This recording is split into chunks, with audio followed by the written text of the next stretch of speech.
This is the ultimate lazy girl same-day sourdough, going from cold unfed starter at 11 a.m. to sourdough bread baked by 9 p.m.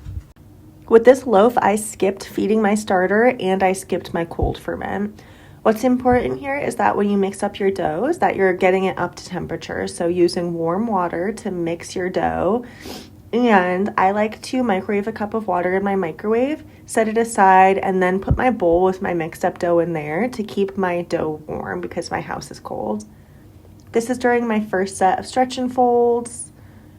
I'm not particular about my stretch and folds at all. I spend about 2 hours after I've mixed my dough just around the house as much as possible, and every once in a while I'll come in and do some stretch and folds.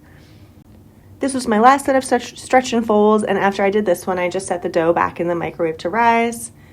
And a little while later, it looked like this, so I did my first shaping and set it on the counter with a cloth over it for about half an hour. This is my second shaping. Getting it into a nice tight ball, and then I put it into a floured bowl for a little bit. At this point, I just left that floured bowl with my dough ball in it on the counter, and it did rise a little bit too much. It was a little bit over fermented, so I just went ahead and preheated my oven and popped it right in the oven.